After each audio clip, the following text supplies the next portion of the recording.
we want to bring them back to the table. We want to make sure that these crops have market, and there must be a business case that really there or should be there, so these crops are back.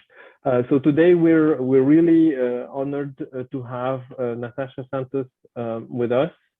I'll briefly introduce our guest today. So Natasha is an accomplished senior public affairs executive with over than 70 years experience in agriculture, food, and life science industries. Her professional experience is quite broad, and it includes extensive knowledge in advocacy, campaigns, multicultural communication, and development of global partnerships. At the heart of Natasha's work is a passion to place farmers at the heart of food systems transformation. I've seen your posts recently visiting a farm and how happy you were to mention that. And she does that through a combined scale resources, commitment of public-private partnerships, connecting with agriculture stakeholders to deliver collaboration opportunities that are able to create meaningful impact toward a sustainable food system that delivers safe, affordable, and nutritious food to all. Currently, Natasha is head of global stakeholder affairs and strategy partnerships at Bayer. And Natasha and her team are accountable to build and leverage transformational platforms, programs, and initiatives to deliver on the Sustainable Development Goals, the SDGs, as a company, and generate positive value to the stakeholders, groups, and society at large. She holds a bachelor degree in international relationship from Brazil, also a degree in international negotiations, and a master in public policy and management, and certifications in global governance and international affairs.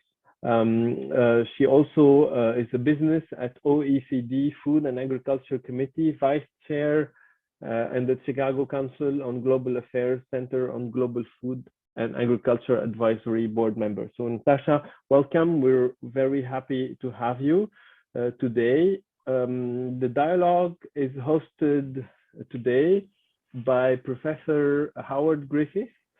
Professor Griffith is the head of Physiological Ecology Group and Professor of Plant Ecology at the University of Cambridge. So thank you also, Howard, for accepting to moderate the dialogue today.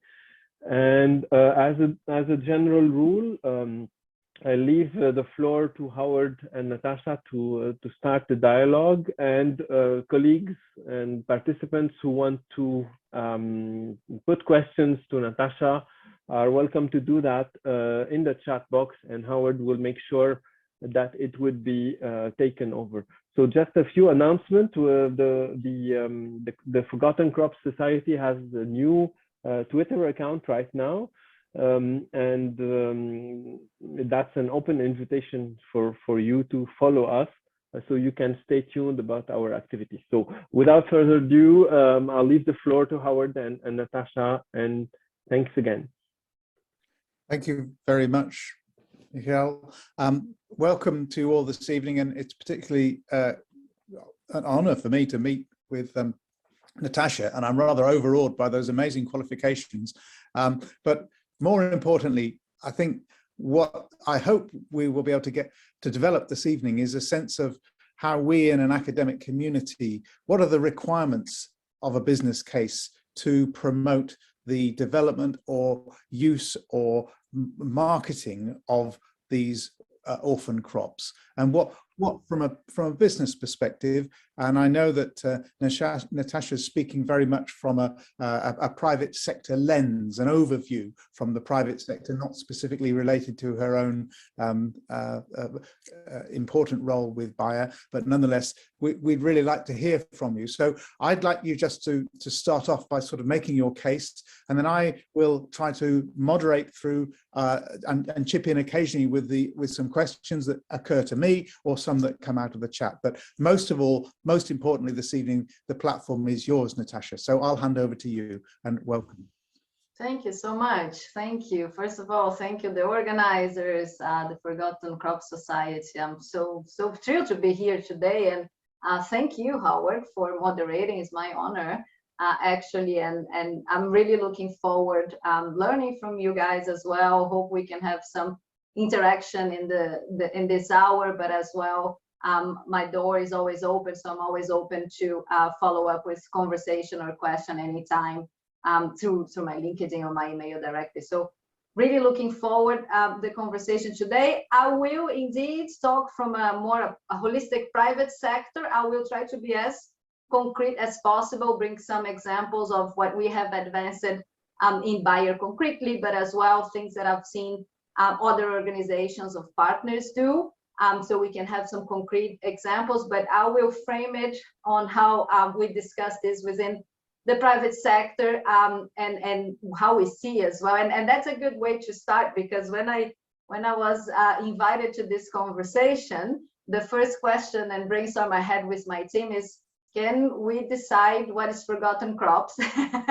What are we framing here? So at least from a private sector point of view. And then let me offer an angle on forgotten crops conversation, again, from our point of view.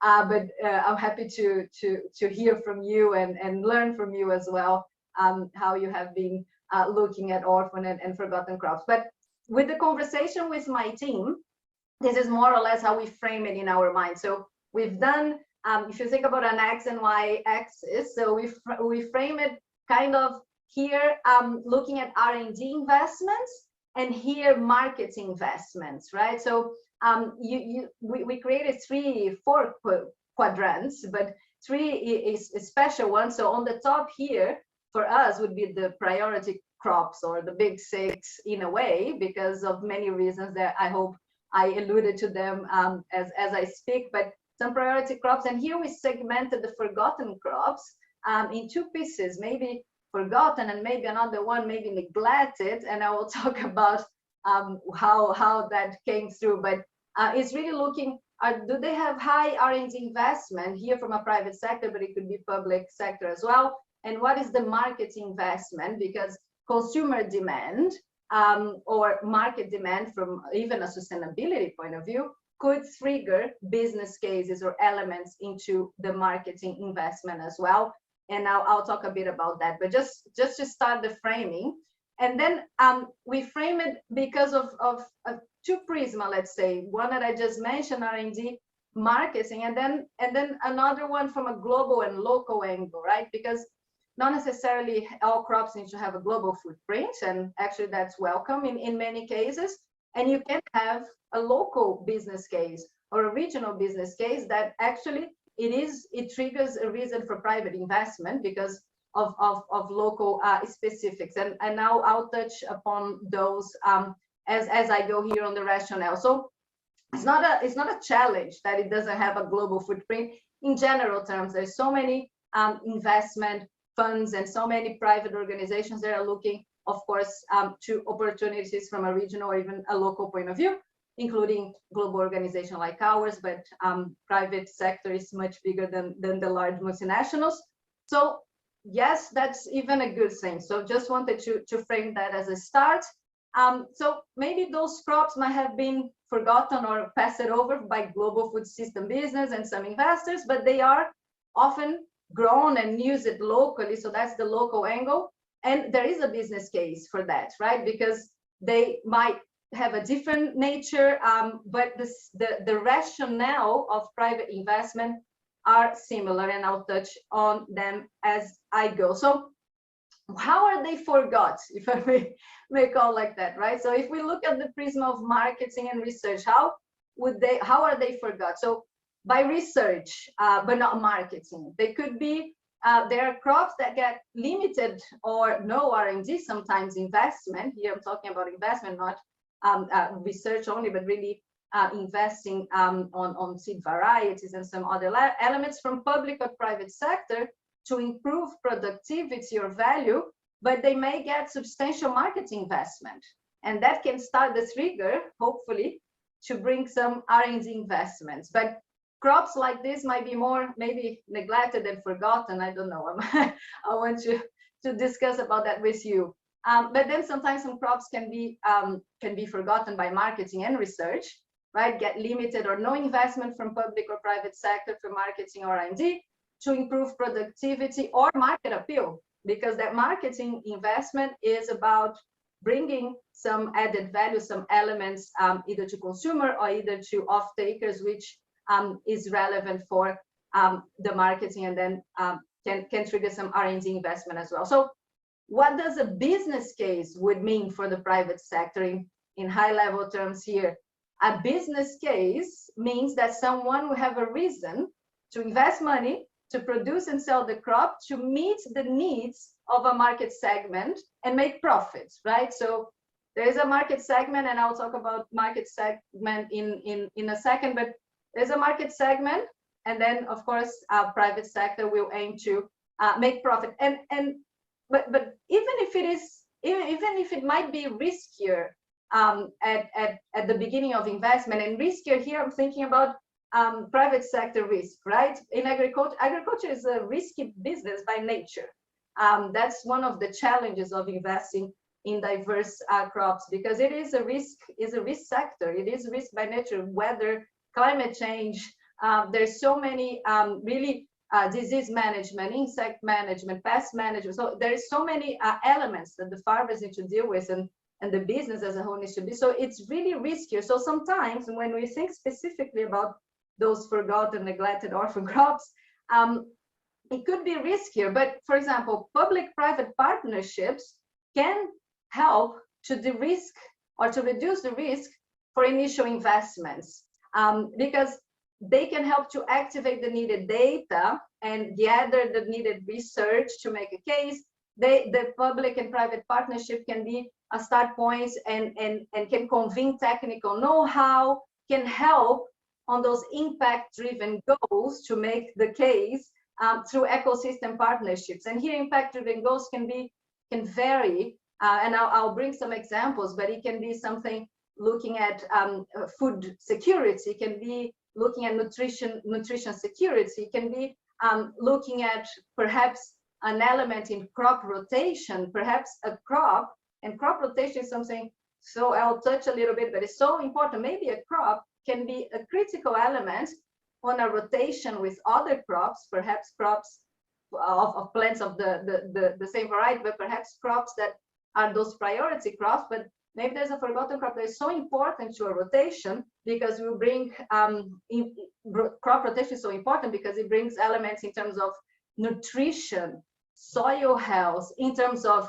disease, pest, weed management, and then that brings some added value. And then you can reduce inputs used. Inputs is crop protection, fertilizer. You can reduce inputs used using crop management, crop rotation. So there are opportunities here as well for crops if there is a business case in crop rotation, as an example, and we'll look at a few areas. So that's the business case, and then how to improve the business case, right? So that's the initial element. But then for us, again, prism of the private sector, but the business case for any crop is always improved if the farmer can produce more using less, right? So I gave some examples on how to optimize use of inputs, water management, so most often the biggest factor in productivity, and I guess everyone that is in agriculture know, in productivity is good agronomic practices, right? So one thing, for example, that Bayer invests, we use Bayer because I work at Bayer, I have some top of my projects, but something that we really invest is a program called BayGap, and those are training models to help farmers learn how to improve their basic agronomic practices. And this is an ongoing collaboration in more than 38 crops. So it's not only our major business. Here we really are stretching the reach to support farmers in a variety of crops. So we have this program, other organizations as well, and this really helps to improve practices and then improve that productivity aspect, and then increasing the likelihood of specific crops, then increasing their opportunity for investment and business case. And maybe a second big factor to productivity that I wanted to highlight today that could improve that business case is to develop improved varieties, right? Plant breeding. We all know that plant scientists everywhere, including ourselves, but plant scientists everywhere, small and big organizations, are really advancing the science on genome editing using new technologies like CRISPR-Cas. And this is so important on our point of view because plant breeding in general, but gene editing in specific, CRISPR in specific, because as the costs go down and the precision improves, the resilience as well improves. The possibility to do cutting edge research, which is your area, cutting edge research on forgotten crops could become economically feasible, right? So that cost on R&D as well, reduction on that cost of R&D and finding technology and innovations that is less cost is something that really puts some crops in advantage. And I'll bring some examples again of things that we are engaged on, not necessarily because it is the biggest crops that we have from a business footprint, but either we are betting on the future or either there is a local case that trigger investments and investment on traditional sense, but we have as well a foundation, not only by other companies have, but we have a foundation. We have an area for what we call riskier investments. This one is much more connected to sustainability outcomes in agriculture, which I'm happy maybe to engage later on, but that's something that we're really fostering. Those sustainability outcomes can become something in the area of ecosystem service, could bring additional revenues for farmers. So this is something that we are looking in terms of potential bringing other aspects for business case. But we are engaged in many cross-sector collaboration that focus on projects that are supplementing the skill sets of local researchers, where particularly on the breeding organization, the plant breeding, local researchers and farmers, by sharing our own knowledge and experience, of course, our breeding organization looks at prioritizing inclusion and diverse of local cultures. So looking at those local cases for a big global company like us, sometimes we are looking at normally agriculture that has global footprints, and now our breeding organization for a couple of years now really trying to aim opportunities on local level, again, for many reasons, of course, market reasons, but as well for ESG reasons, environmental, social, or because of that component on crop rotation. So looking at connecting unique know-how of buyer, of the local specialists with global buyers, global insights. So we also use our scale through germplasm and data contributions to breeding and seed banks programs across a variety of crops and world regions. So a few collaboration we are on, projects like mother breeding implemented by the International Institute of Tropical Agriculture in collaboration with us, that aims yield improvements here on ITA's mandate crops, right? Like cassava, cowpea, yam, banana, and then soybean and maize as well, but supporting all the crops that ITA has a mandate. We have initiatives on cowpea and cassava, such as donation to develop a cowpea resistant to a pod borer that can cause 80% yield loss, for example. What was the rationale why we engaged on this project? Because we know that cowpea is an important legume crop in Nigeria and other parts of West Africa, and serve as a staple food for so many millions of people in the area, is an important source of protein, right? So that diverse nutrition aspect as well, something that our breeding organization engaged specifically with donation of germplasm as well. It helped to create those new varieties. That is one of the trigger of the business case, right? How more resilience, and then of course looking at productivity as well, less use of input, so more sustainability as well overall. So definitely another, maybe just to close and I would like to talk about market segments, Howard, but you tell me if I continue or if you want to do an intervention. But connecting farmers, something that we do because that helps with the business case. Connecting farmers, and let me just frame something. We are very much engaged on ecosystem partnerships and then connecting farmers with markets and off-takers. This helps with the business case as well, because you need to have off-takers for that produce.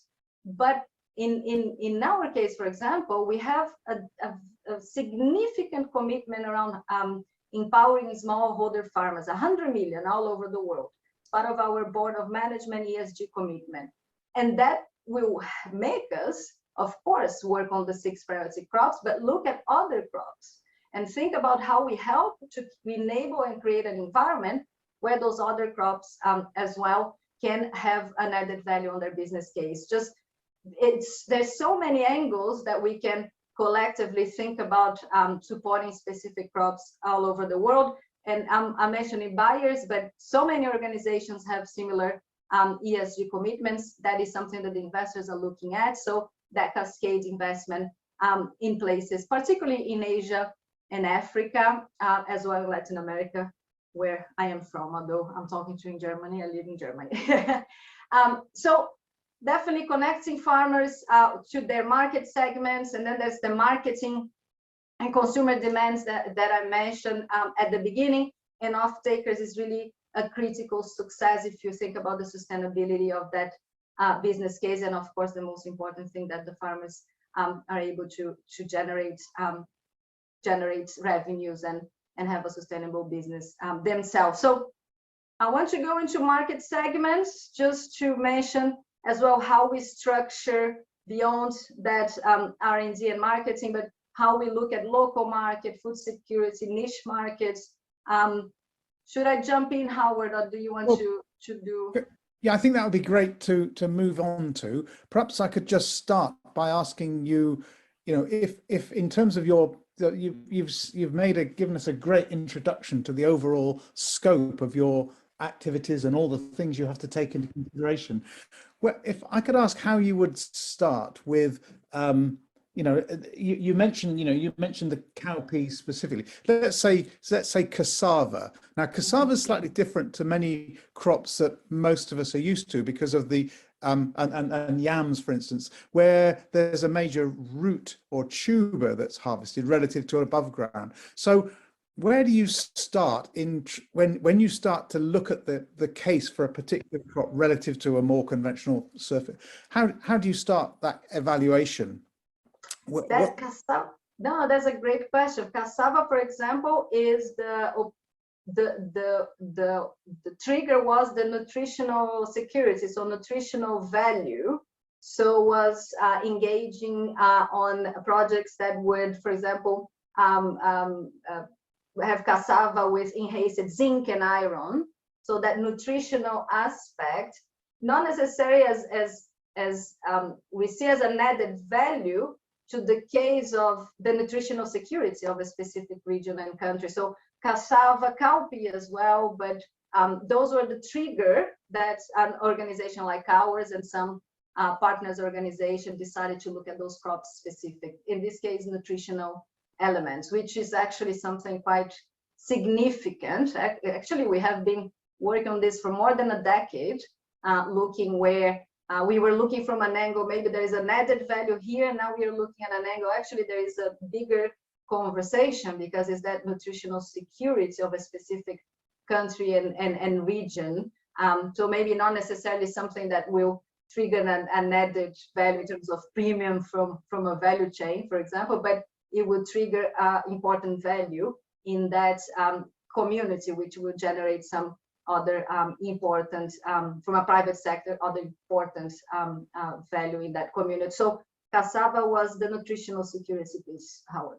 That's a really interesting point and place to start, because perhaps, we as academics, we might imagine you would be led more by thoughts of immediate thoughts of market or yield, but here you're placing kind of a fundamental societal need, which is nutritional enhancement, and that's your starting point for your research and the case you're making, which I think is an important insight for many of us who are here today.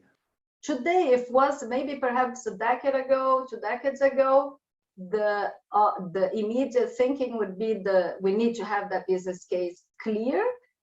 Today is a different, and I think that's actually the opportunity for us to be talking about it here. The growing demands of investors in ESG and cases that have significant societal or environmental benefits.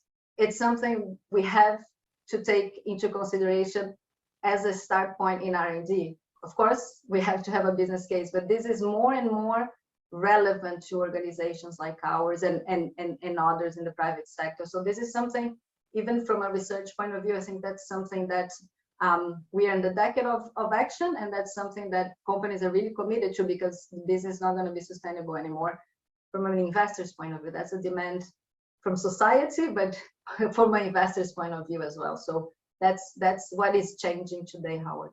And would you have a list of priority crops, for instance, in terms of geographical area or the range over which they might be used or utilized? And does that mean that some of the perhaps more unusual orphan crops are still perhaps being neglected?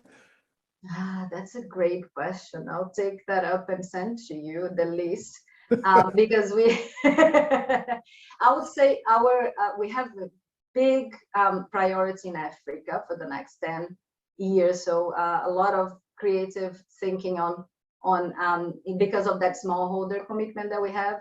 I would say Africa and Asia, Southeast Asia and India are high priority. So we are looking with special care on the crops there, from that crop rotational opportunities, and then as well from those nutritional or food security opportunities.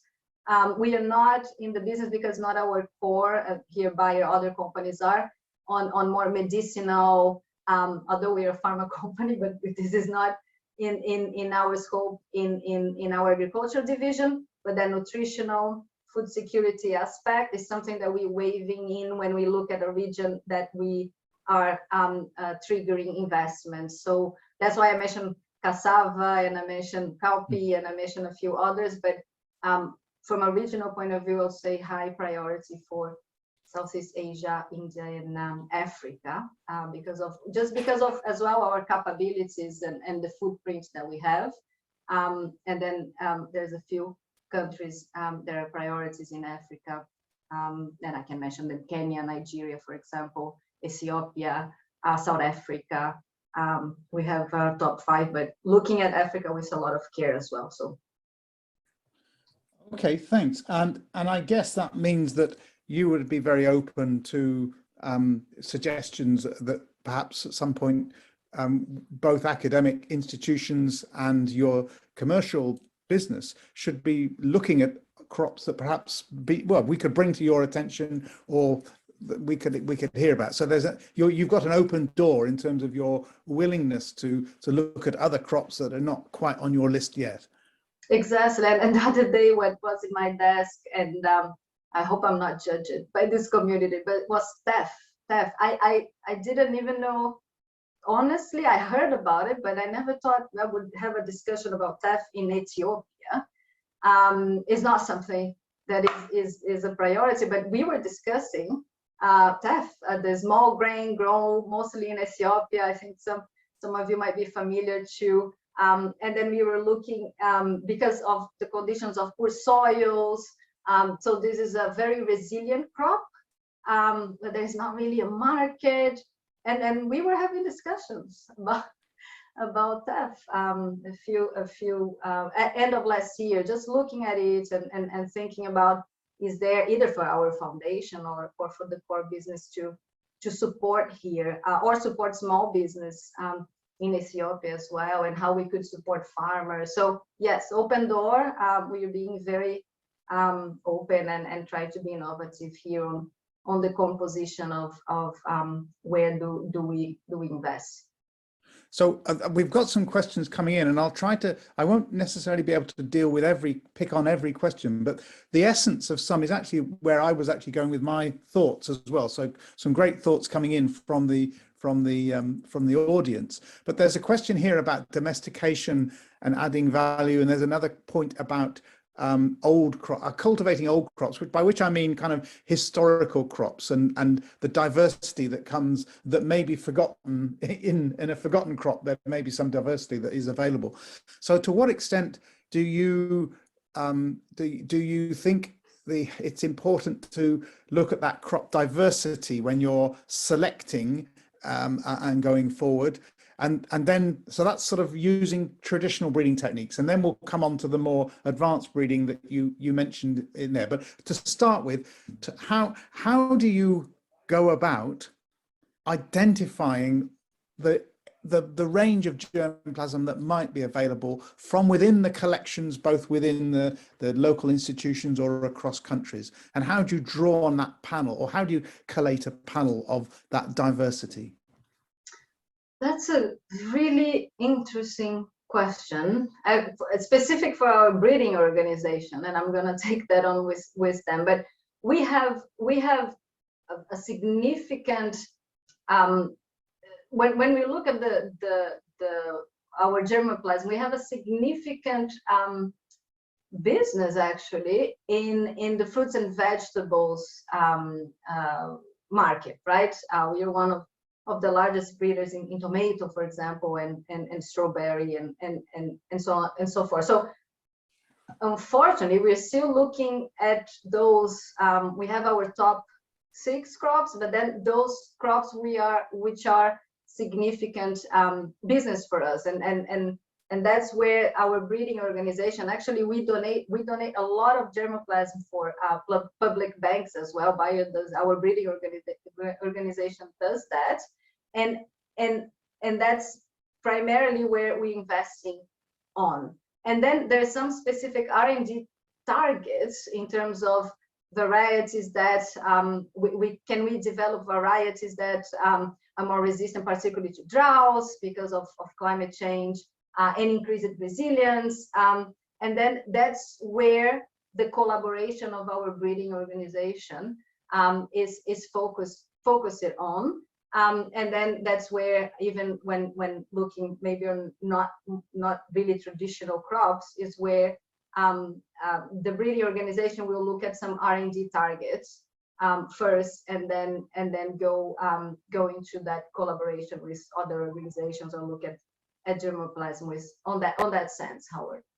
That's interesting. So, and you mentioned this sharing of resources and germplasm. It does raise a question of IP and intellectual property, and I guess many of us from the global, let's call it the global north, are used to as you mentioned, the big 6, and the way that improved varieties are very much very much individual crop breeding companies will develop their own set of elite varieties that they will then market the seed for. Now, for orphan crops, is this a different situation? So is there much more a question of sharing in order to get the whole process of breeding and improvement going? There's a much more, do you have a more open take on sharing IP associated with particular lines or seeds? Yeah, definitely. And that was the example of cowpea. We donated germplasm oil-free because it's a different dynamics. It's a different market. Of course,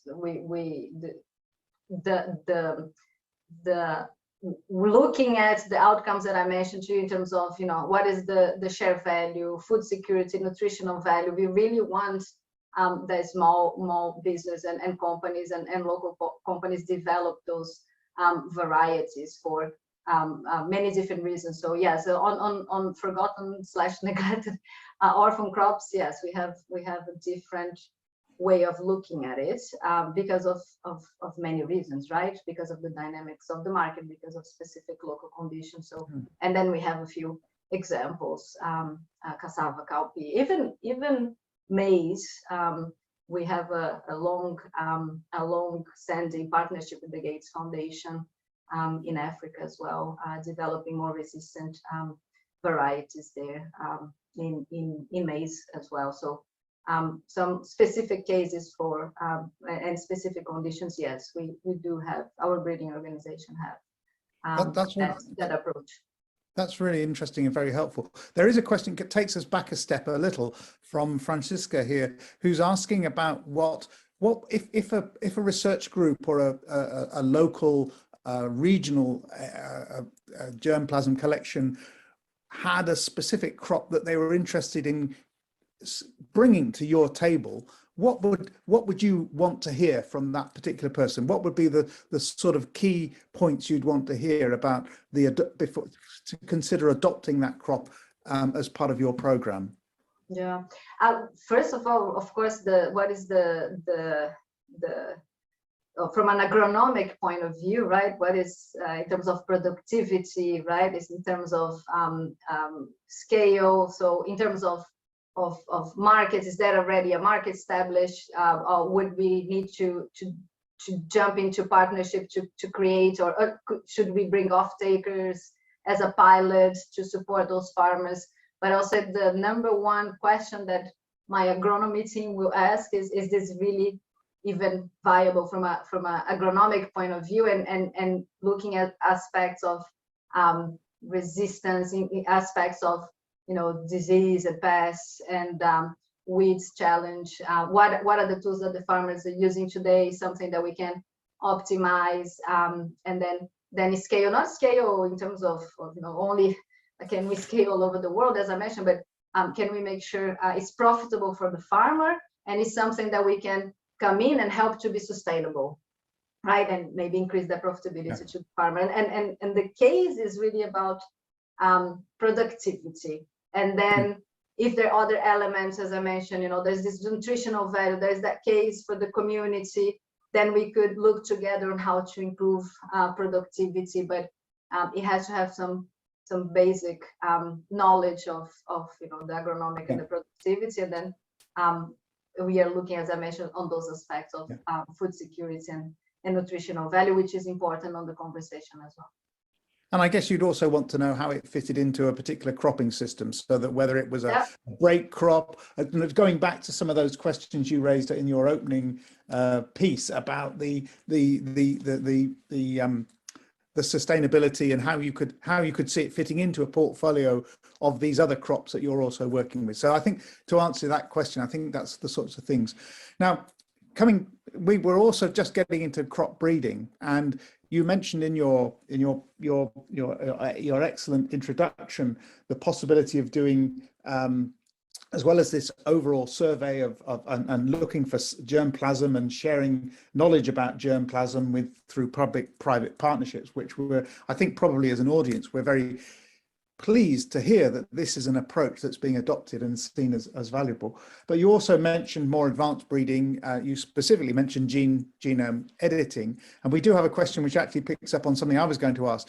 To what extent are we, for many of these crops, are we at the stage where I can see we could be for, say, cassava and maybe cowpea and well, latest breakthroughs in banana, from my own department, where we've just found out that my colleague Professor Julian Hibbard's just shown that you can actually now graft banana onto alternative rootstocks. So major breakthroughs there. But to what extent can we apply these modern, let's say, gene editing, and then to what extent will they be acceptable amongst some of the regions where you would then be looking to market these crops? Do you then come back to that? I don't really want to open that GM question, because that's I think we've been over that so many times in so many other conversations, other places. But nonetheless, I think it's a question between that, getting the balance between that modern technology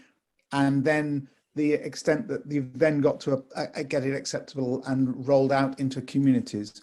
Is that something that you consider? Yeah, no, definitely. That's a great point, Howard, and I'm so happy to hear on the banana, because we have been, of course, banana is so important from food security point of view, and important source of nutrition for 400 million people. And we have situations with the tier 4, which is something that we engage in. There's no solution, right? It's how we can have better agronomic practices. And one angle is the gene editing. Can we look at gene editing as a resistance to this disease as a solution that, you know, banana doesn't get wiped out? And this is big, right? So I think what we have been engaging on the public conversations on these modern techniques is, let's look at what are we trying to solve here, where today there is not really an obvious solution. Maybe there is no solution. It's really hard to manage the challenges from only an agronomic practice point of view. There's no real intervention that can tackle specific, and tier 4 banana for me is the big case, specific disease. So what we are trying to, and in the context of climate change, right? So we are trying to find a solution for a real challenge for those farmers and the farming community. So that's how we are trying to help. And I know the scientific community is really engaged on this conversation to help build that bridge with the consumer. And it's something, for example, that we have been engaged, not only us, but other organizations like the Gates Foundation, CGIAR, engaging on with food companies and other organizations as well to share the value proposition of modern techniques and modern technology like that. So I think there's that outcome focus conversation is what will help us to help build the bridge and make it clear, particularly for consumers. I think we still, and maybe let's not go into that, but happy to go, no problem. But of course, there's still some challenges when you look from a global trade point of view. If it's something that will be traded in the global landscape, then you know it's a new technology. It's something that we need to make sure that again, importance of engaging with the importing regions and helping to clarify. So there is a potential challenge, but that is not shying away organizations like ours to invest, because what we are looking at is what we are trying to solve collectively. And then there are issues that in the context of the climate emergence, we cannot afford to slow down science. So looking at the private sector, I don't know what governments will do, but looking at the private sector, we are not, of course, shying away from investment there because it's the future, and we are trying to solve something larger here than and concrete, right? It's a concrete scientific challenge. So that's how we are looking from a private point of view, Howard. That's fascinating, really. Now, there's another question that has come in as to whether there would be you would have pre-commercialization funds, as it were, to set up partnerships with local institutes or breeding local germplasm collections in order to evaluate the potential of to bring through some of these traits. That is that a strategy that you use? Yes, and particularly on a group at the organization called Leads by Bayer, where we look at opportunities, thinking about all those global challenges that I mentioned. How can we bring solutions for sustainability challenges, for societal challenges? So there is a group at the company that is looking at investment on areas like substitutions of fertilizer, of synthetic fertilizers or chemicals, or so looking at companies that are investing there. And then from a crop point of view, of course, if there is a case, is something that probably we would take for that group to analyze. But yes, we are open to that as well, Howard. Okay, and I'll come on to a moment to your final area that you wanted to come on to, but I've just got another question that's come in, and I just want to pick up on this. There's a question here from Adamola about the use of sequencing some orphan crops in order to better understand their overall pest and pathogen and so on, responsiveness and so on. And I guess here is a question where this is so I'll speak of this from an academic perspective. When we're applying for grants from our respective research organizations or our government or agencies and so on, there's often a benefit if we can quote an industrial partner who, if not necessarily funding a particular element of work, is interested in sponsoring or so on. If an organization came to you with the goal of undertaking some of the sequencing activities, would you be willing to support it in principle, even if you didn't have the funds to commit to actually directly pay for that? And in some circumstances, do you think sequencing might be a useful attribute to bring to some of the crops you're already developing? Definitely. We've done that with banana. I know banana is special, but we've done that on this case of tier 4. So yes, in principle, right? Again, but definitely yes, and I think other organizations in our sector too. So yes, principle definitely, particularly because of challenges that we see on the farm and in agriculture to answer some of those agronomic pain points that farmers have. Thank you. That's really helpful. I think now you were going to talk in your final section about market segments, and I think you were going to expand on that a little. I think we're moving towards the sort of the end of the hour, I guess, we've been allocated, and I think we've got an hour. Somebody will correct me in a moment if if it's less or more. But nonetheless, I think perhaps could you now tell us a little bit how you focus on these markets and how you sort of work out this regional versus sort of globally international versus some of the more local, or even, as you mentioned in your introduction, about working with even smallholder farmer and farmer producer organizations and so on. So could you just tell us a little bit about what the drivers are from a market perspective? Definitely. So looking at those market segments, thinking about local markets, and I think I alluded a bit on the Q&A, but local markets, we really look at, first start point is the agronomic feasibility, of course, but then we really look at basic food security of that locally produced crop, right? Is it relevant is a relevant source of nutrition, relevant source of protein?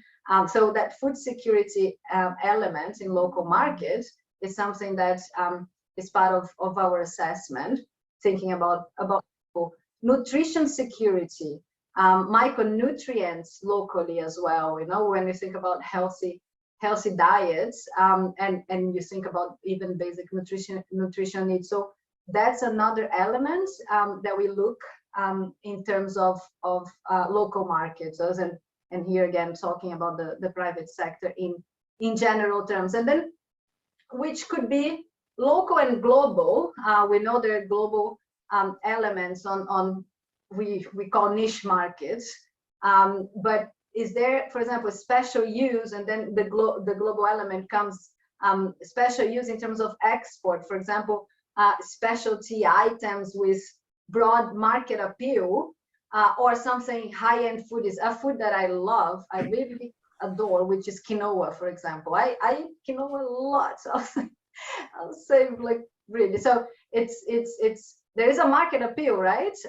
So it's something from a global point of view, that marketing acts that I mentioned, the R&D and the marketing investment, there is a market appeal, and then what we call high-end foodies, which are special markets. It's a niche market, but then some specialities or some specific components that again has that market appeal. And then on niche markets, the last element, which is less into what we do today, but it is something that has investment from finance, from a lot of actually investors funds, is the medicinal, right? The medicinal components or opportunities of those crops. So for example, basic food security that we are working today, maybe to answer your first question, is not the full list, but as I mentioned, we are working in cassava,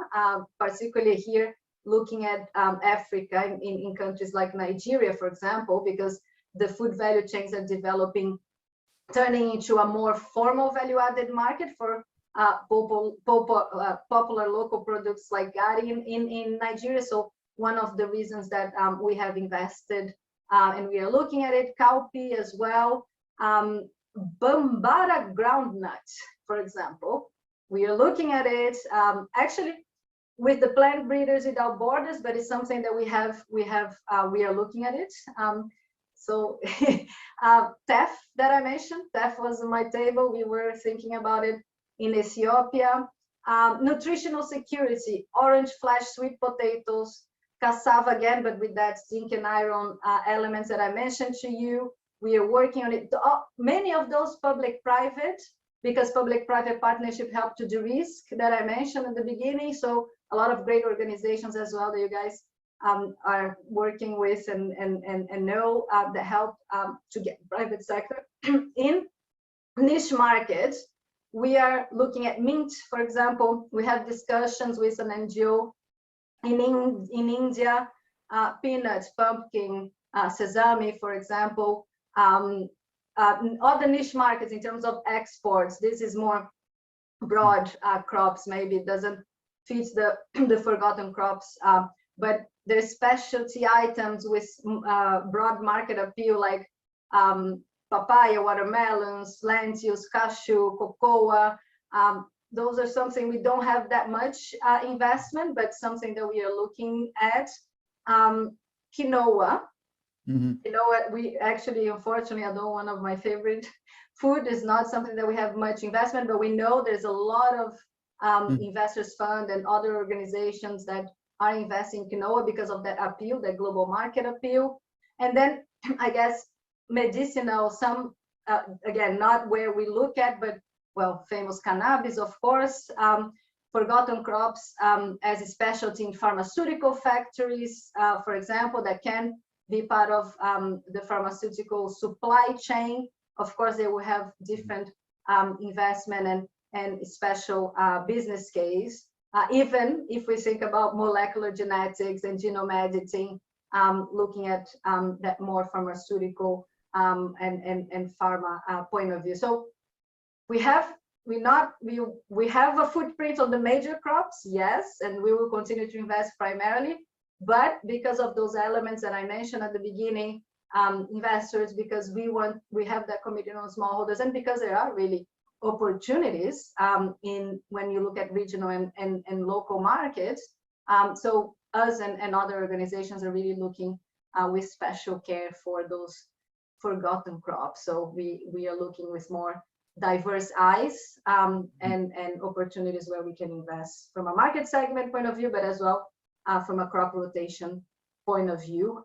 So that's the main what trigger our internal conversations when we look especially at crops. Thank you. You've given a rather brilliant final summary as well of everything, capturing all those crops. I would put a word in here because I know there are some in the audience who have a particular interest in millets, and we know, of course, that there are biofortified varieties that have been developed in collaboration between Harvest Plus and ICRISAT, and we've been working as part of a BBSRC project to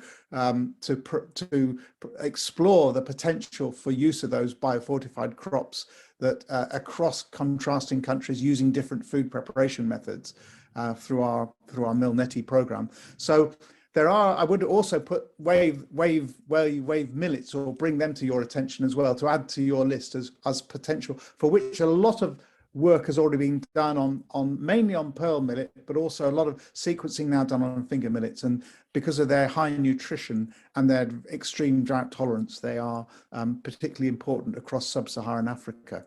What I'd like to do is thank you from my perspective for giving us such a great oversight of the business view and the potential that you see in these orphan crops. I'd like to thank you very much for your contribution and hand over to Michel, who's going to, I think, just give us a few thoughts as he draws together the session. But thanks to all of those who've been in the audience and who've put in interesting points here. We saw a new one about a nutritional improvement in buglossoides. other sorts of things that relate to the amazing range of applications that Natasha is considering from a commercial and business case. And I think that's given a lot of encouragement to those of us who are working in a purely academic perspective to reach out and try to develop these public-private partnerships for the future. But I'll hand over to Michelle now. But thank you again, Natasha, for your contribution. Thank you, Howard, and thank you, Natasha, for this very interesting discussion. And I personally enjoyed that a lot. And if we had an initial answer, is there a business case? Obviously, there is. Maybe there are business cases, and I love the idea of linking the focus with something that is of paramount importance in our point of view, which is nutrition. And I think those crops, even if they won't be, I mean, we don't want one of them to become one of the big six. So we don't want to expand that to the big six. So they would become the big 10 or the big 100, but we want everyone to have a role and a place. And there's a room for all of these crops. And I really thank you for your excellent talk. And I thank also Howard for accepting to moderate that.